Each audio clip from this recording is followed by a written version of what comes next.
সময় আমি কিন্তু একটা চিটারের হাতে পড়ছি। আপনারা ভিডিওটা সম্পূর্ণ দেখেন, তাহলে বুঝতে পারবেন যারা মেডিকেল ভিসায় এখন ইন্ডিয়ায় যাচ্ছেন সতর্ক।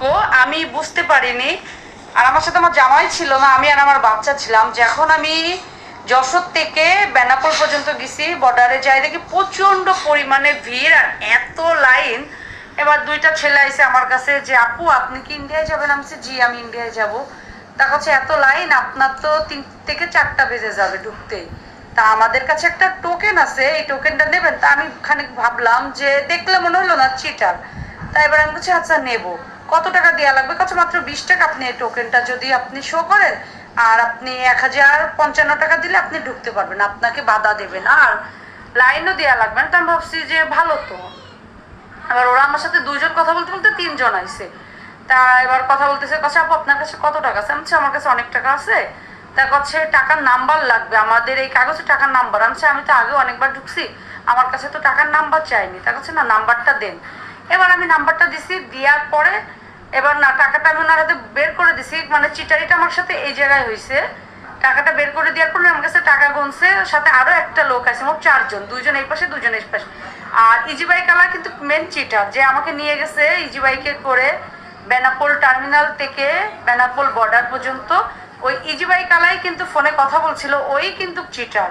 ওই আমার সাথে বাটপারি করে এদের সাথে যোগাযোগ করে এরা বলছে যে আপার আমি ফোনে কথা বলছিলাম, মানে আমি তো ঠকছি, আপনারা জানি ঠকবেন না। এবার বলার পরে এবার আমি টাকাটা দিছি ওনার কাছে গুনতে, উনি কিভাবে টাকা কিন্তু 2500 টাকা নিচে ফালাই দিছে। ফালাই দেওয়ার পরে বলতেছে কি আমার কিন্তু এতটুকু বুদ্ধি হয়নি যে আমার টাকা আমি ওদের কাছে দেবো কেন, আর টাকার নাম্বার তো কখনো ইন্ডিয়ায় চেক করেন। আমি এই পাশ থেকে টাকা মেরে দিই, ওই পাশ থেকে আমার টাকা আমি ডলার করে করে নিই আপনার। এবার নেওয়ার পরে এবার আমি বুঝতে পারিনি, এবার আমি দাঁড়াই আসছি, এবার টাকাটা ওরা নিয়ে এনেছে। এবার আমি গেছি, এবার আরেকটা ছেলে এসে বলছে এই পুলিশ ডাকবো, তোরা এখানে আপুর সাথে কি করতেছিস? কথা না পুলিশ ডাকা লাগবে না। আমি সেখানে বুঝলাম যে আমার সাথে চিটারি হয়েছে। আমি আর টাকাটা গুনি না, আমি তাড়াতাড়ি টার্মিনাল চলে গেছি, মানে ইন্ডিয়া যাওয়ার জন্য। এবার যাওয়ার পরে ওখানে আমি মনে করেন সব কিছুতে ভিতরে ঢুকছি, যখনই আমি টাকা গুনে ভাঙাবো, টাকা আমি যখন টাকা ভাঙতি করতে দিছি ইন্ডিয়ায়, আমি যাই দেখি ওখানে আমার 2500 টাকা ওরা মেরে নিছে। মানে 2500 টাকা কখন ফালাইছে? মাত্র আপনার 30 সেকেন্ডের ভিতরে ওরা টাকা ফালাই দিছে, আমি কিন্তু টের পাইনি। আর আপনারা এইভাবে যখন যাবেন এইসব মানুষের থেকে দূরে থাকবেন। কোনো টোকেন কোনো কিছু দরকার নাই। যারা এখন মেডিকেল ভিসা ছাড়া তো যেতে দিচ্ছে না, তারা যাবেন। বর্ডারে গেলে আপনার পাসপোর্ট দেখবে, আপনাকে কাগজ দেবে, 1055 টাকা দেবেন, বাচ্চাদের জন্য 500 টাকা 550 টাকা দিলে কিন্তু ঢুকতে পারবেন। আর এই চিটারের খবরে কিন্তু আমি পড়েছি, আপনারা পড়েন না? যারা আমার ভিডিওটা দেখছেন অবশ্যই কমেন্টে জানাবেন।